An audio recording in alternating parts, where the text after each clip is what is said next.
Hello everyone, welcome to my channel. Now इस video में मैंने UP triple S C P E T 2023 में जो भी 4 शिफ्ट्स हुई हैं उसमें जो भी हिस्ट्री के क्वेश्चंस रहे हैं उन सब को कंपाइल करा है और ना कि सिर्फ उनके आंसर्स बताएं बल्कि उनको एक्सप्लेन भी करा है। और जो भी क्वेश्चंस फ्यूचर के यूपी ट्रिपल सी या किसी और एग्ज़ाम में बन सकते हैं उनको भी डिस्कस किया है।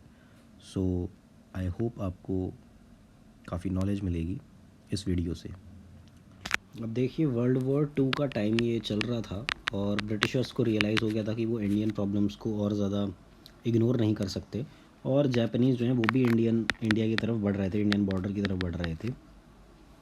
तो इन्होंने इंडियंस के कोऑपरेशन के लिए, ठीक है, ब्रिटिशर्स ने क्या करा, इन्होंने एक मिशन भेजा, स्टैफोर्ड क्रिप्स को भेजा, सर स्टैफोर्ड क्रिप्स को भेजा।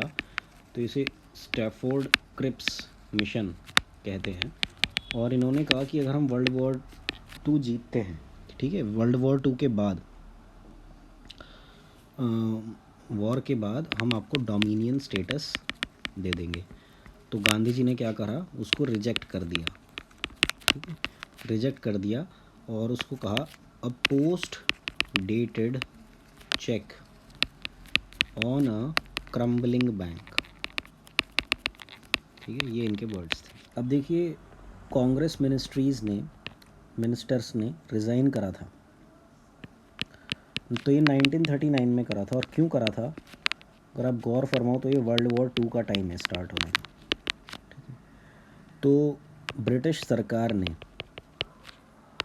ब्रिटिश गवर्नमेंट में, जिसमें उस टाइम वाइसरॉय जो थे वो लिनलिथ गो थे, तो उन्होंने बिना इंडियंस की परमिशन लिए, बिना इंडियंस को कहाँ भेज दिया, वर्ल्ड वॉर 2 लड़ने, फॉर द ब्रिटिशर्स के लिए वर्ल्ड वॉर 2 लड़ने उन्होंने इंडियंस को आगे भेज दिया।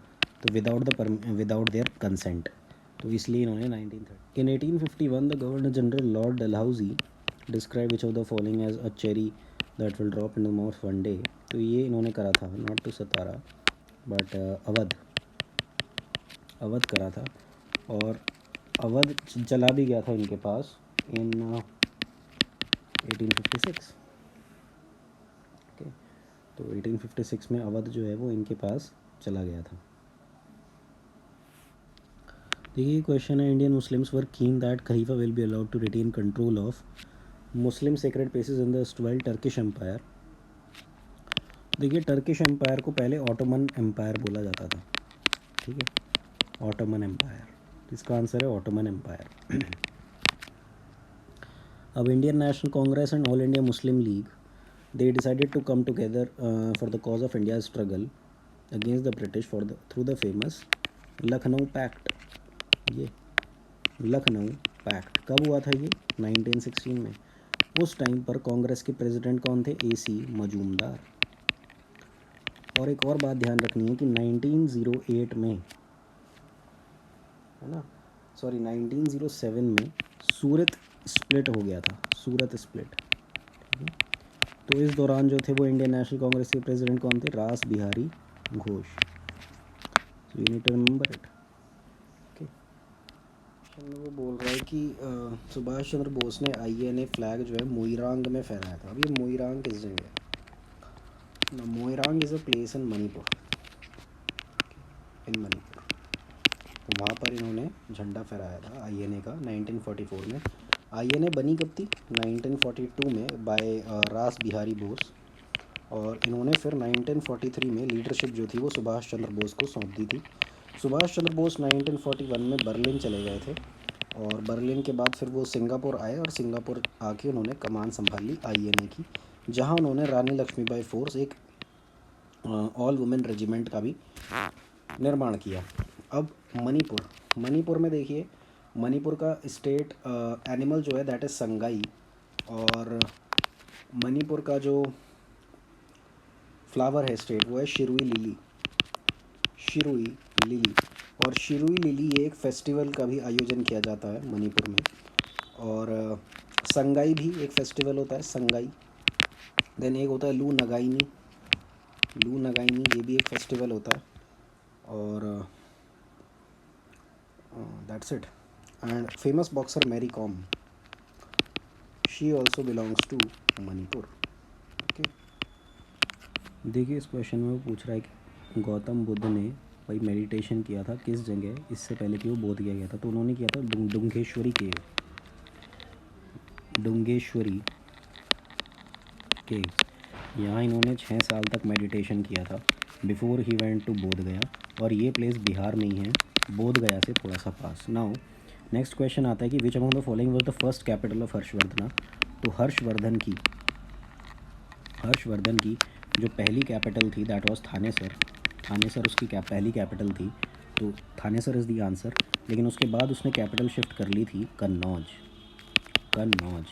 और हर्षवर्धन का जो कोर्ट पोएट था दैट वाज बाणभट्ट इसका कोर्ट पोएट था. और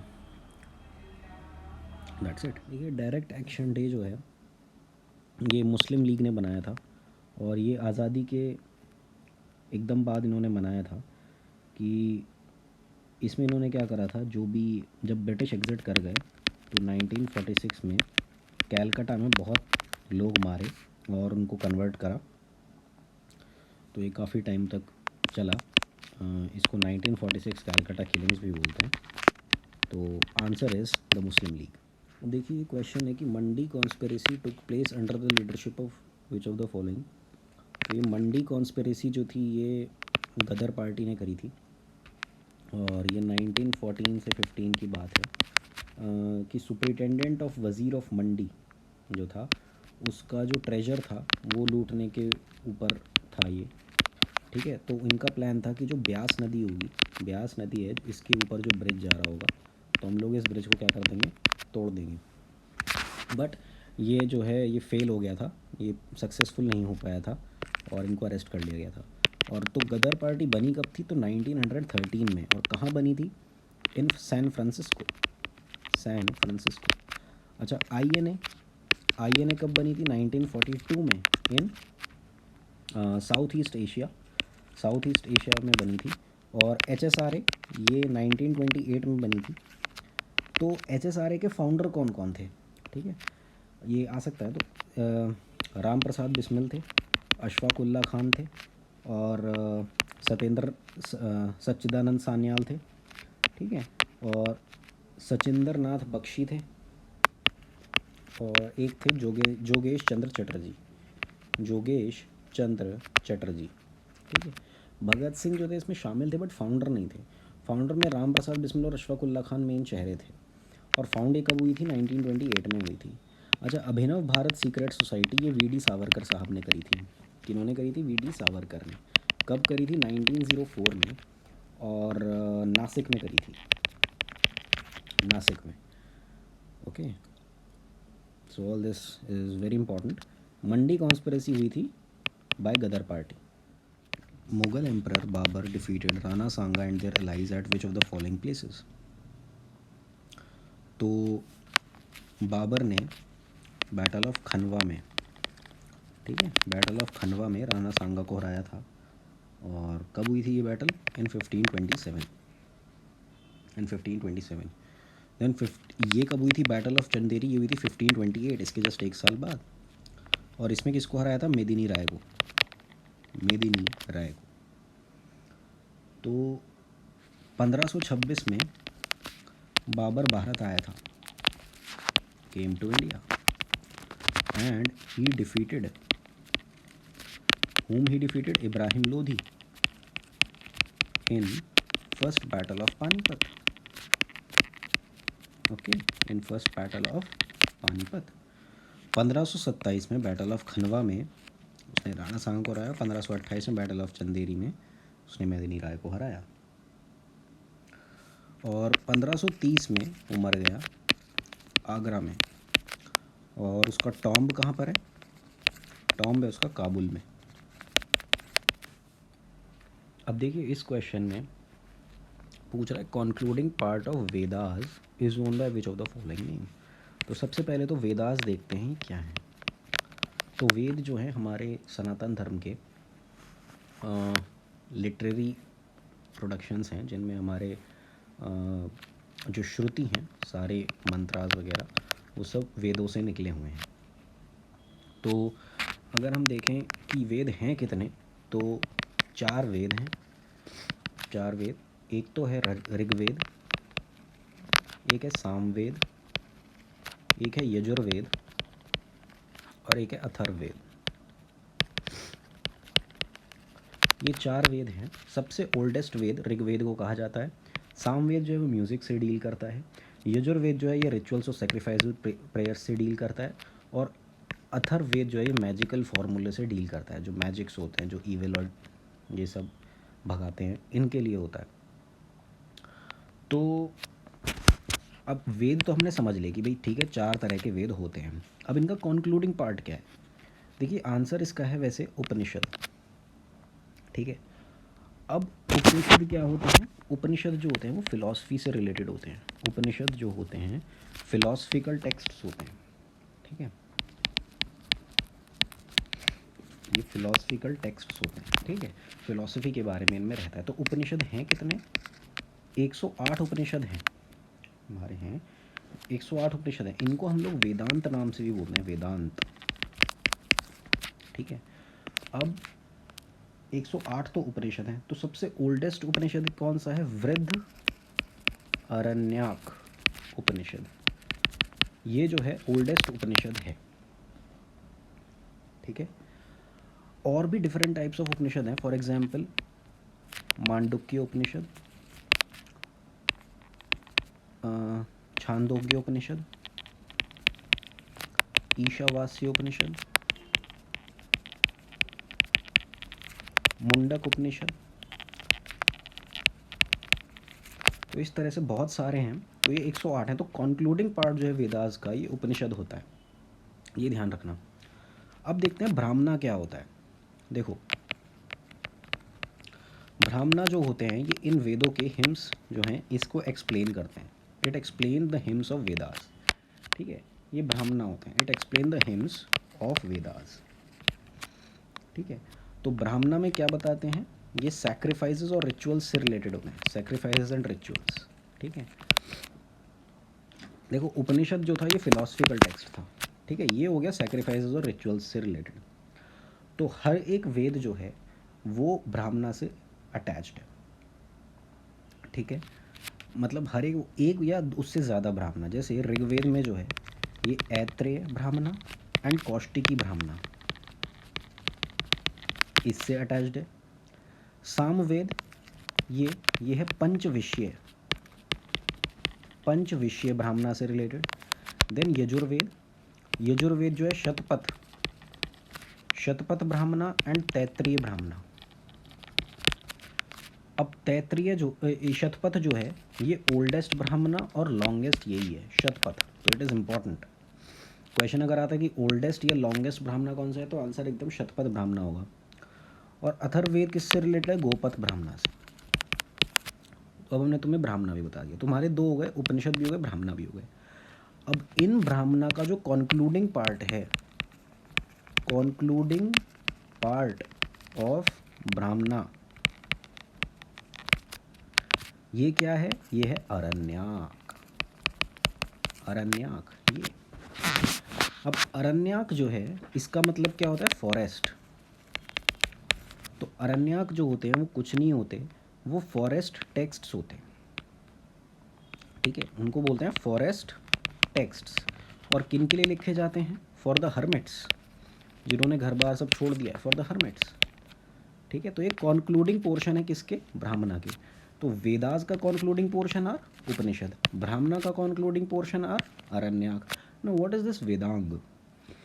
बाकी सब तो हो गया, अभी हमारा वेदांग रह रहा है। तो अब ये वेदांग क्या है इसको भी देख लेते हैं।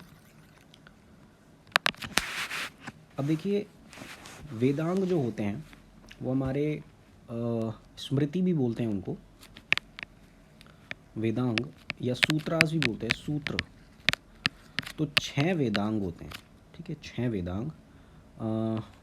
एक होता है शिक्षा, एक होता है कल्प सूत्र। ठीक है, सूत्र। एक होता है व्याकरण। तो व्याकरण के सबसे बड़े बुद्धिमान जो बोले जाते हैं, सबसे पुरानी व्याकरण जो बोली जाती है वो बोली जाती है अष्टाध्यायी बाय पाणिनि। तो पाणिनि को जो है इसका व्याकरण का ओरिजिनेटर बोला जाता है। देन निरुक्त, निरुक्त जो है ये निघंटू से रिलेटेड है। द ओल्डेस्ट डिक्शनरी, ये है oldest dictionary in the world, ठीक है। And last one is Chhand. Chhand is a famous text. And sorry, last one is this Jyotish. Jyotish I think everybody knows, it is related to the study of Jyotish Vidya, ठीक है। तो ये 6 वेदांग हैं। तो हमारे पास 6 तो वेदांग हैं, उपनिषद 108 हैं, और अगर मैं कहूँ कि मेरे एक होते हैं पुराण, तो पुराण मेरे पास 18 हैं, ठीक है। 18 पुराण हैं। और महाकाव्य, महाकाव्य कितने हैं? 2 हैं। कौन सा? महाभारत एंड रामायण। अब देखिए इस क्वेश्चन में ये लोग बोल रहे हैं कि मैच ऑफ द फॉलोइंग करना है। अब ये मराठास के जो थे चीफ्स थे, तो कौन से चीफ्स कहाँ पर बैठते थे? हमें एक का पता है कि पेशवा जो थे वो पुणे में थे, है ना, और इसी को उन्होंने राजधानी बनाया था, यही कैपिटल थी। बट अपार्ट फ्रॉम दिस और भी थे, जैसे सिंधिया। तो इनकी राजधानी क्या थी? देखो या भोंसले की राजधानी क्या थी, या गायकवाड़ की राजधानी क्या थी, या होलकर की राजधानी क्या थी, ठीक है। तो जो गायकवाड़ थे वो तो थे बड़ौदा के, है ना। होलकर जो थे वो इंदौर के थे। और कैसे याद रख सकते हो, होलकर से एक इम्पॉर्टेंट नाम, सेलिब्रिटी हमें याद आती हैं, हमें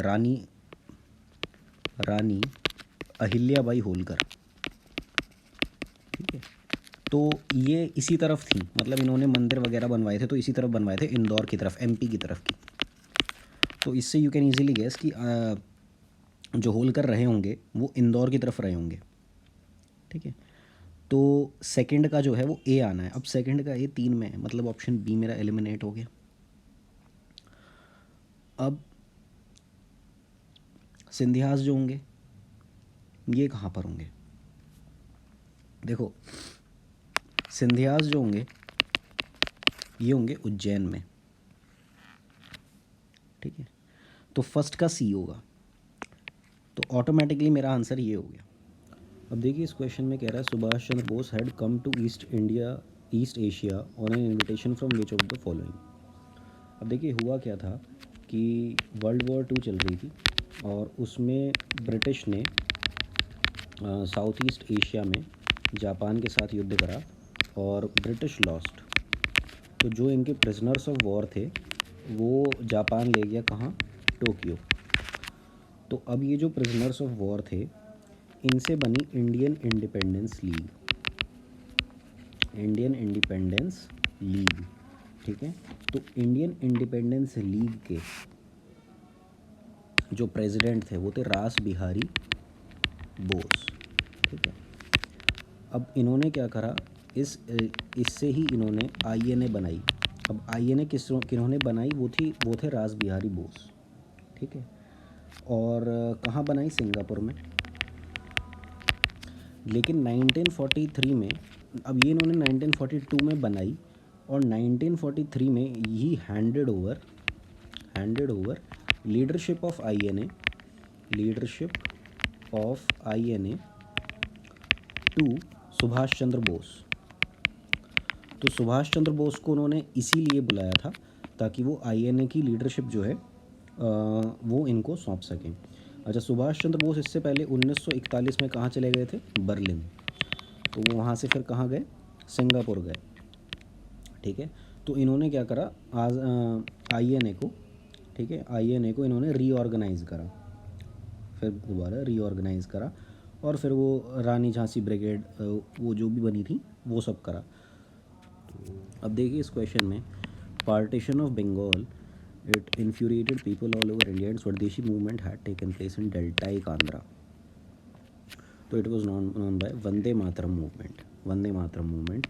पार्टीशन ऑफ बंगाल हुआ था 1905 में बाय लॉर्ड कर्जन, और सबसे ज़्यादा इसका जो असर देखा गया था वो बंगाल में ही ये प्रोटेस्ट देखा गया था सबसे ज़्यादा। लेकिन आंध्रा में भी एक प्रोटेस्ट हुआ था, एक स्वदेशी आंदोलन हुआ था जिसको बोला गया था वंदे मातरम आंदोलन। ठीक, अब देखिए इस क्वेश्चन में वो बोल रहा है कि इंडिया इंडिपेंडेंस एक्ट 1935 में जो हुआ था, यही इसी ने आधारशिला रखी थी। यही एक आधारशिला था हमारे कॉन्स्टिट्यूशन का। जो कॉन्स्टिट्यूशन बना था वो इसी के आधार पर हमने बनाया था। उसमें कुछ चेंज करा था, पर मेन आधार जो है इसी को रखा गया था, इंडिया इंडिपेंडेंस एक्ट 1935। तो ये लेंदी भी बहुत था। कितना लेंदी था इसमें? 10 तो शेड्यूल्स थे एंड 321 जो थे वो सेक्शंस थे। ठीक है, तो इन्होंने इसमें जो है एक चीज़ तो ये थी कि इन्होंने इसको फेडरल बनाया था। ठीक है, अब ये इतना लंबा जो हो गया था तो इसको 2 सेक्शंस में हमने डिवाइड कर दिया था।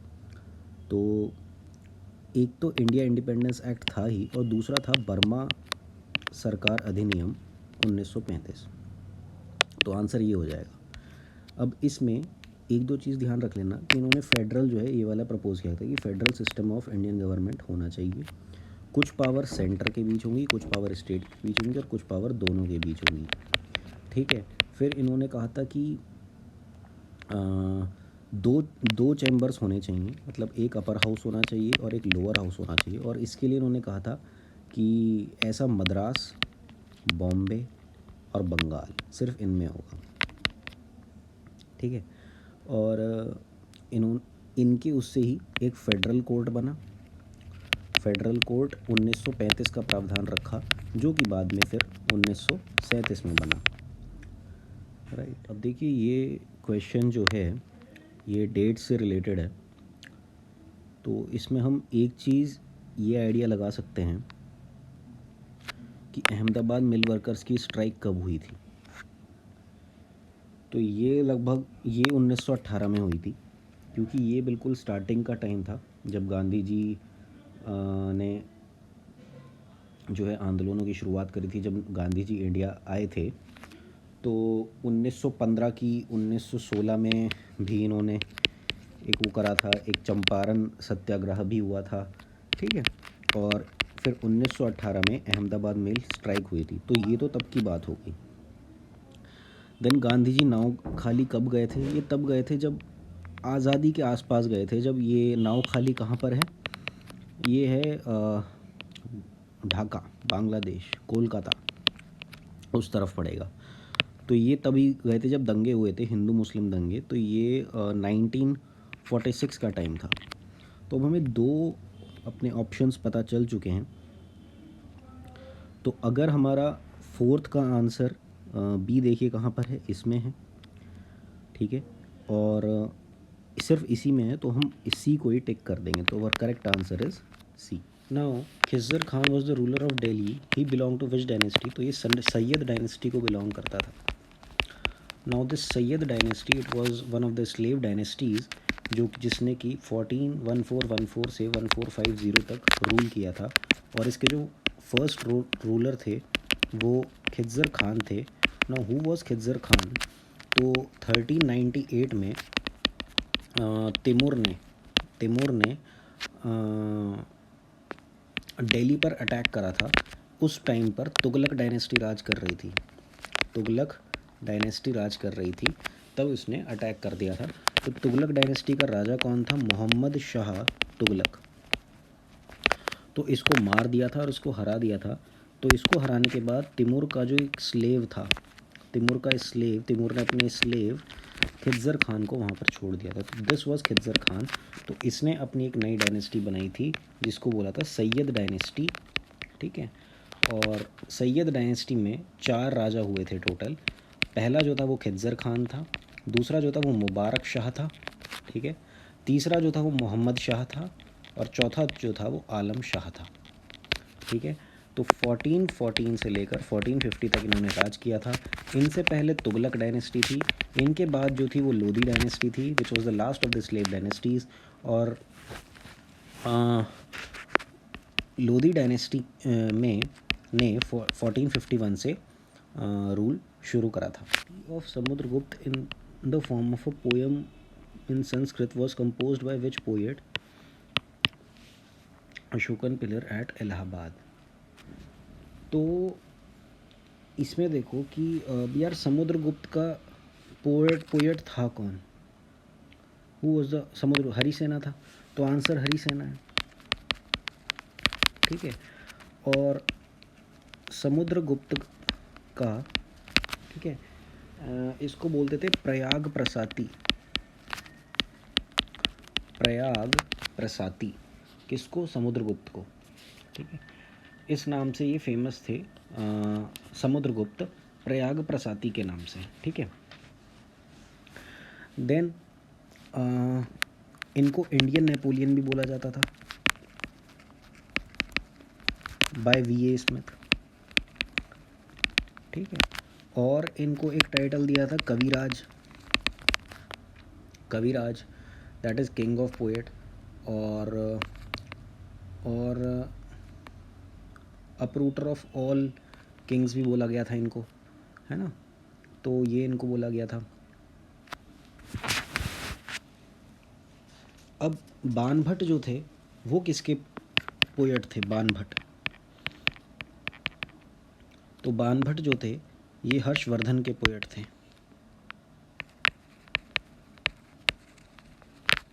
और भाषा जो थे ये कनिष्क के कोर्ट पोएट थे।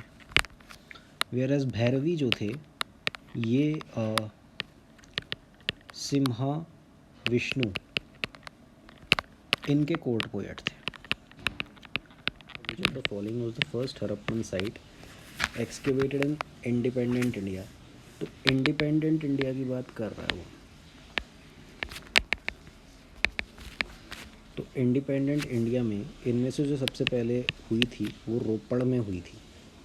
ठीक है, क्योंकि रोपड़ वाली जो थी वो 1953 में एक्सकवेट हुई थी बाय वी.डी. शर्मा। वी.डी. शर्मा। देन लोथल। लोथल एक साइट है जो कि भोगवा नदी, भोगवा रिवर के पास स्थित है, और ये 1954 में एक्सकेवेट हुई थी बाय एस.आर. राव। बाय एस.आर. Rao. Then there was this Kalibangan. ये किस नदी के किनारे स्थित है? ये घग्गर नदी के किनारे स्थित है। ठीक है, और ये कब एक्सकेवेट की गई थी? ये 1960 में की गई थी, 1961 में कालीबंगा। ठीक है, तो इसी तरह अगर मैं ये कहूँ कि हड़प्पा जो थी, स्टार्टिंग जो हुई थी वो हड़प्पा से हुई थी। ठीक है, सिविलाइजेशन की हड़प्पा से हुई थी। तो 1921 में ये दयाराम साहनी, ठीक है, इन्होंने ये प्लेस एक्सकेवेट करी थी हड़प्पा, जो कि रावी नदी के किनारे था। रावी नदी के किनारे साहिवाल डिस्ट्रिक्ट में। ठीक है, देन एक और इम्पॉर्टेंट इन्फॉर्मेशन, मोहनजोदारो। ये जो था ये इंडस नदी के किनारे था, और इसको एक्सकेवेट किया गया था 1922, 1930 लगभग ऐसे। तो ये कंप्लीट इन्फॉर्मेशन हो गई। मोहनजोदारो जो था वो इंडस नदी के किनारे था, और हड़प्पा जो था वो 1921 में रावी नदी के किनारे डिस्कवर हुआ था बाय दयाराम साहनी। कालीबंगा जो था वो 1961 में घग्गर नदी के किनारे हुआ। लोथल जो है वो भोगवा नदी के किनारे 1954 में हुआ बाय एस.आर. राव। और रोपड़ जो है वो 1953 में बाय प्रोफेसर वी.डी. शर्मा डिस्कवर एक्सकेवेट हुआ। अब देखिए इसमें वो बोल रहा है कि by whom the Fort William College located in Kolkata was founded in year. तो पहली बात तो फोर्ट विलियम एक कॉलेज 1800 में हुआ था, और इसको किन्होंने फाउंड किया था? रिचर्ड वेलेज़ली ने। रिचर्ड वेलेज़ली। अच्छा, इससे पहले भी और भी कॉलेजेस जो थे वो फाउंड हो चुके थे। For example Fort Saint George, ये पहला फोर्ट था, फर्स्ट फोर्ट ऑफ ब्रिटिश, जो कि कहाँ फाउंड हुआ था? In Madras. Then there was one more fort जिसको बोलते हैं थैलेसरी फोर्ट, ये हुआ था in Kannur. In Kannur. And obviously Fort William College, it was founded in 1800 in Kolkata. अब देखिए इस क्वेश्चन में वो कह रहा है name of high court that is jurisdiction over the union territory of Andaman and Nicobar islands. तो इसका आंसर है Calcutta high court. Calcutta high court, Calcutta high court की ही टेरिटरी ऐसी है जिसकी जुरिसडिक्शन में जो है अंडमान निकोबार आइलैंड आता है। अब ये कुछ लिस्ट है हाई कोर्ट्स की और उनके जुरिसडिक्शन की और उनकी बेंच कहाँ पर है। अब देखो कलकत्ता हाई कोर्ट जो है ये बंगाल और अंडमान निकोबार को देख रहा है। अब देखो बॉम्बे हाई कोर्ट किस किस को देख रहा है, महाराष्ट्र को, गोवा को, दमन दीव को और दादरा और नगर हवेली को। तो बॉम्बे हाई कोर्ट जो है इसकी जुरिसडिक्शन कहाँ है, महाराष्ट्र को तो देखेगा ही क्योंकि भाई महाराष्ट्र में ही आ रहा है। गोवा को भी देखता है ये, भाई गोवा भी यहीं पर पड़ता है तो बॉम्बे हाई कोर्ट ही देखता है। अच्छा दमन एंड दीव और दादरा एंड नगर हवेली दोनों डीडी, तो दादरा और नगर हवेली को भी बॉम्बे हाई कोर्ट ही देखता है। और मद्रास हाई कोर्ट के जुरिसडिक्शन में भाई तमिलनाडु तो आएगा ही आएगा, लेकिन साथ में एक यूनियन टेरिटरी भी आ जाती है जिसको बोलते हैं पुदुचेरी, ये यूनियन टेरिटरी आ जाती है। ठीक है, अब यूपी का जो है वो इलाहाबाद हाई कोर्ट। ठीक है, इलाहाबाद हाई कोर्ट बेंच कहाँ है, इलाहाबाद में। बिहार का Patna high court bench Patna में। कर्नाटका का ये सब उसमें ही हो गए, लेकिन उड़ीसा का ध्यान दो। उड़ीसा हाई कोर्ट जो है इसकी बेंच कहाँ पर है, it's not in Bhubaneswar, it's in Cuttack. Not in Bhubaneswar, capital में नहीं है, कटक में है। जम्मू कश्मीर का श्रीनगर में हो गया। अब गुवाहाटी हाई कोर्ट किस किस को देख रहा है, तो अगर हम ध्यान से देखें तो देखिए गुवाहाटी हाई कोर्ट देख रहा है आसाम को देखेगा ही, बट साथ में नागालैंड, मिज़ोरम, अरुणाचल, ठीक है, अरुणाचल को भी देख रहा है। किसको नहीं देख रहा है आप वो ध्यान रख सकते हो, मणिपुर को ये नहीं देख रहा है। कभी आप मणिपुर लगा दो। तो ये एक इम्पॉर्टेंट क्वेश्चन है कि मेरा गुवाहाटी हाई कोर्ट जो है वो किस किस स्टेट को देख रहा है, तो आसाम को देख रहा है, नागालैंड को देख रहा है, मिज़ोरम को देख रहा है और अरुणाचल को देख रहा है। ठीक है, तो और केरला हाई कोर्ट ये देख रहा है केरला लक्षद्वीप को, आंध्र प्रदेश हाई कोर्ट आंध्र प्रदेश को, राजस्थान। अच्छा केरला की जो बेंच है वो है एर्नाकुलम में, ठीक है। और आंध्र प्रदेश की बेंच कहाँ है, अमरावती में। राजस्थान हाई कोर्ट की it's not in Jaipur, it's in Jodhpur. Okay, Gujarat Gandhinagar में नहीं है हाई कोर्ट, ये है कर्णावती, अहमदाबाद, कर्णावती, इसकी बेंच कहाँ पर है, कर्णावती में। मध्य प्रदेश हाई कोर्ट ये है जबलपुर में, it's not in Bhopal but in Jabalpur. ठीक है, दिल्ली का दिल्ली में, उत्तराखंड का है नैनीताल में। उत्तराखंड का देहरादून मत कर देना, उत्तराखंड का है नैनीताल में। सिक्किम का गैंगटॉक में। छत्तीसगढ़ का है बिलासपुर में और झारखंड का है रांची में। त्रिपुरा का है अगरतला में द कैपिटल। मेघालय का शिलोंग में अगेन द कैपिटल। और मणिपुर का है इम्फाल में। लेकिन एक तो आपको याद रखना है गुवाहाटी हाई कोर्ट का, जिसका पड़ रहा है आसाम में, नागालैंड में, मेघालय में, sorry not in Meghalaya but Mizoram में एंड अरुणाचल में।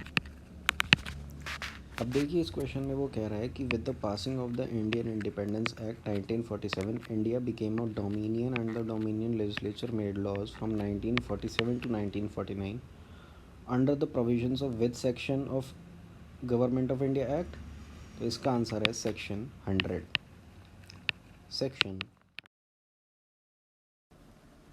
देखिए Bandel church constructed by Portuguese is located in which of the following states in India.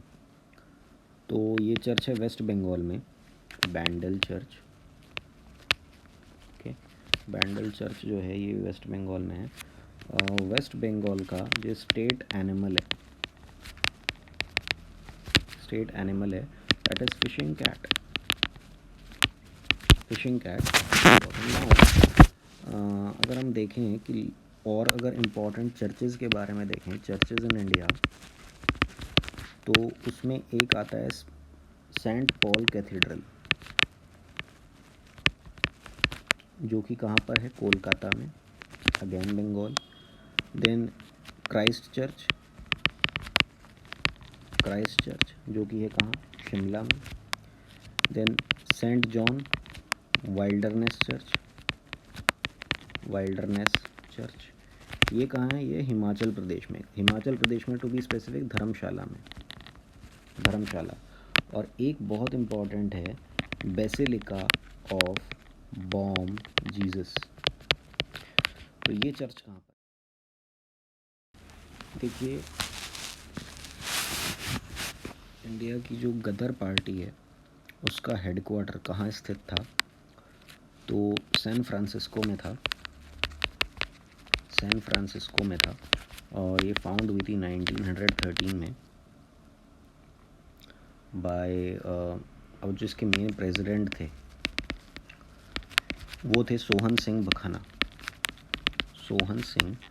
बखना, और सेक्रेटरी कौन थे, who was the secretary, it was Lala Hardayal. और Sardar Udham Singh, he was also a member of Gadar party, and Udham Singh he assassinated General Dyer।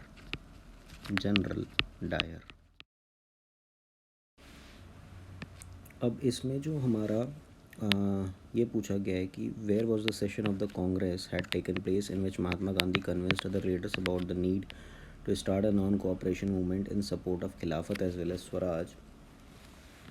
तो ये हुआ था कैलकाटा में इन 1920 इन कैलकाटा। एक स्पेशल सेशन बुलाया गया था, एक स्पेशल कांग्रेस सेशन बुलाया गया था, और इसके लीडर थे लाला लाजपत राय।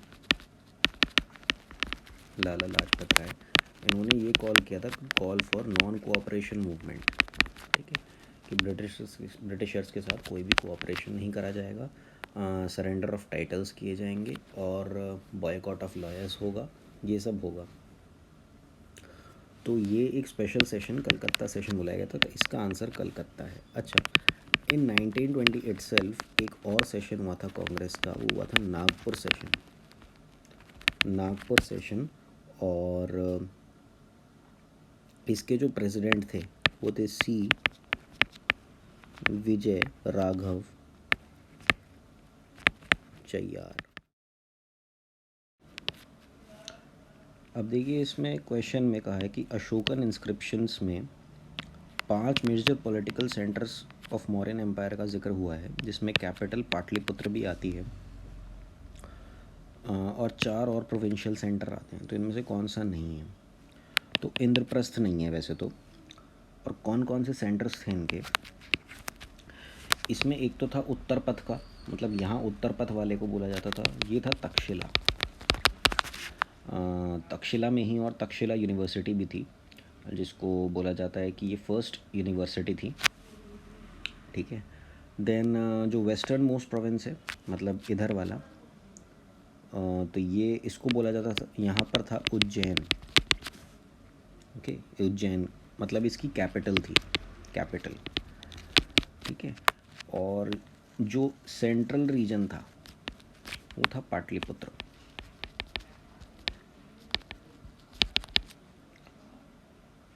और जो ईस्टर्न मोस्ट था यहाँ वाला, उसकी कैपिटल क्या थी, तोशाली।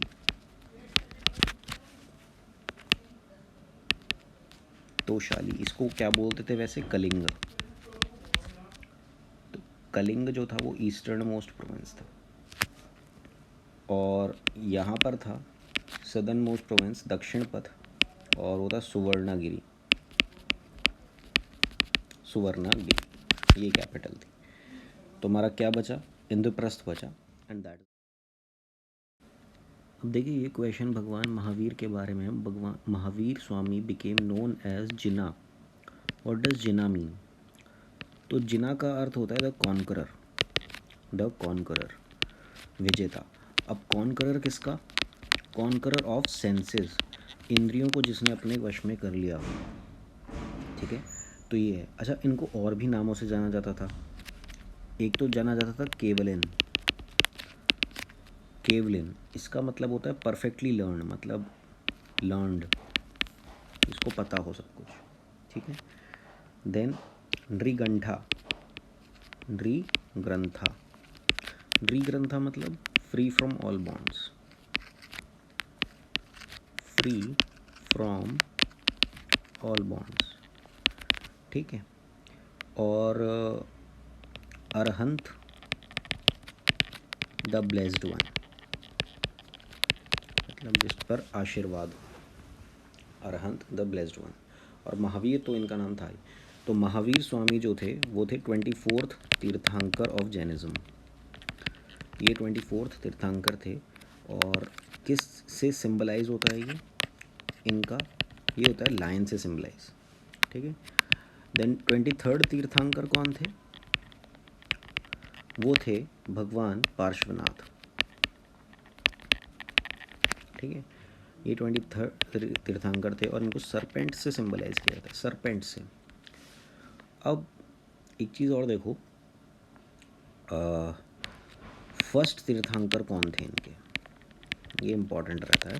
तो फर्स्ट तीर्थंकर थे ऋषभ देव, ऋषभ देव, और इनका सिंबल रहता है बुल। और तो ऋषभ देव और अरिष्ट नेमी, ये दो ऐसे तीर्थंकर हैं जिनका ऋग्वेद में डिस्क्रिप्शन हमको मिलता है। ठीक है। इनफैक्ट ऋषभ देव को भगवान विष्णु का भी अवतार बोला जाता है हमारे सनातन धर्म में। तो अब भगवान महावीर पर फिर वापस आते हैं। तो भगवान महावीर जो है, इनका जन्म जो हुआ था कुंदग्राम में, कुंदग्राम में वैशाली बिहार में हुआ था। इनके पिताजी जो थे, father, his name was Siddharth. ठीक है। माताजी, मॉम जो थी, उनका नाम क्या था? त्रिशाला, त्रिशाला। और जो इनकी वाइफ थी उनका नाम था यशोदा। ठीक है। और इन्होंने अपना पहला, अब देखो जन्म कहाँ हुआ? कुंदग्राम वैशाली में। फर्स्ट सरमन कहाँ किया? पावा में। ठीक है। पहला सरमन जो था वो कहाँ करा? पावा में। अच्छा, इससे पहले इनको ज्ञान कहाँ पर प्राप्त हुआ? ज्ञान को ये लोग बोलते हैं कैवल्य। कैवल्य, कैवल्य मतलब सुप्रीम नॉलेज, जिसको सब कुछ पता हो। तो इनको ज्ञान कहाँ मिला? ऋजुपालिका रिवर पे, ऋजुपालिका रिवर पे। तो इन्होंने अपना पहला सरमन कहाँ दिया? पहला सत्संग, पहला उपदेश जो दिया वो दिया पावा में। पावा में 11 डिसाइपल्स को दिया, जिनको गांधार बोला जाने लगा। और इनकी डेथ कहाँ हुई? पावापुरी में। तो ये आपको पता होना चाहिए कि मराठा एम्पायर में ये जो पेशवा है, जो पेशवा है, ये लोग राज करा करते थे पुणे पर, मतलब, और यही जो है ये कैपिटल बनी थी, पुणे। मराठा किंगडम की कैपिटल भी पुणे ही बनी थी। ठीक है। और शिवाजी के बारे में अगर देखें तो इनका जन्म 1627 में हुआ था शिवनेरी फोर्ट में, शिवनेरी फोर्ट। इनके गुरुजी का नाम था समर्थ रामदास, समर्थ रामदास। और इनका कोरोनेशन की अगर बात करें कि कोरोनेशन कब हुआ था, वो हुआ था 1674 में, 1674 में हुआ था। और कहाँ हुआ था? रायगढ़ में हुआ था। और शिवाजी के बारे में एक और वो है, जब इन्होंने अपनी शासन शुरू करा था तो इनका, जिसे अकबर के 9 ज्वेल्स थे, नवरत्न थे, तो इनका था अष्ट प्रधान। अष्ट प्रधान मतलब 8 लोगों का एक समूह था। और जो टैक्स था वो 2 तरह के थे, एक तो था चौथ और एक था सरदेशमुखी। और ये जो था, ये जो भी प्रोड्यूस था उस पर 25% जो है लगता था, ये चौथ लगता था। और सरदेशमुखी जो था वो उस एडिशनल 10% टैक्स लगता था। अब इन सब के बाद इनमें जंगें भी हुई। एक तो फर्स्ट एंग्लो मराठा वॉर हुई, ठीक है। इसमें जो है मराठास काफ़ी टाइम चली है और इसमें मराठास जो हैं वो जीत गए थे,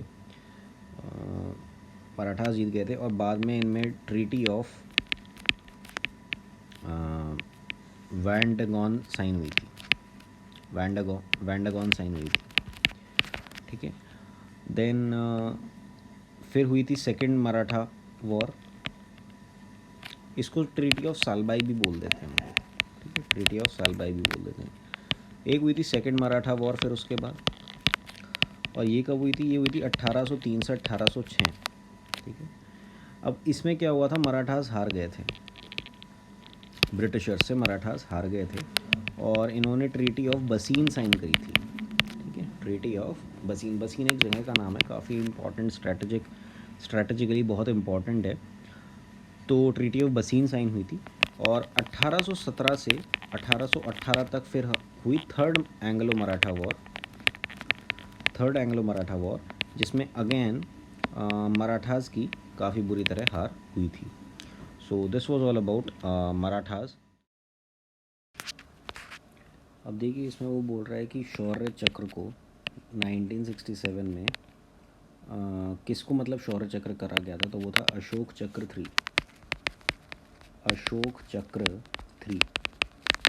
अब देखिए ये जो अशोक चक्र है तो ये जो है ये हाईएस्ट अवार्ड है पीस टाइम में, मतलब जब युद्ध नहीं चल रहा होता तो, या फिर आपने 1-to-1 कॉम्बैट में किसी को नहीं मारा है युद्ध में, तो ये अशोक चक्र उसका जो है सबसे बड़ा वो है अवार्ड, मेडल। तो फर्स्ट आता है अशोक चक्र, देन आता है क्या, कीर्ति चक्र, है ना, और फाइनली आता है शौर्य चक्र। शौर्य चक्र। अब हुआ क्या, वो ये बोल रहा है कि लेकिन अगर मैं कहूँ ब्रेवरी के मामले में कौन सा बेस्ट है, तो वो है परमवीर चक्र, नेक्स्ट महावीर चक्र और उसके बाद वीर चक्र। अब देखिए परमवीर चक्र जो होता है ये ब्रॉन्ज टाइप का एक मेडल होता है, इसमें जो मेटल लगा हुआ होता है वो ब्रॉन्ज टाइप का होता है, ठीक है, किसमें, परमवीर चक्र में, ठीक है। महावीर चक्र में सिल्वर और वीर चक्र में इसमें भी सिल्वर टाइप का मटेरियल जो होता है वो लगा हुआ होता है। और अगर हम बात करें अशोक चक्र, कीर्ति चक्र और शौर्य चक्र की, तो ये गोल्ड, ये सिल्वर और ये ब्रॉन्ज, ठीक है, ये तीनों इस तरीके से रहते हैं। और to be precise guild gold होता है, गिल्ड गोल्ड, ओके। और फर्स्ट परमवीर चक्र किनको मिला था, मेजर सोमनाथ शर्मा। कौन सी रेजिमेंट के थे, कुमाऊं रेजिमेंट के,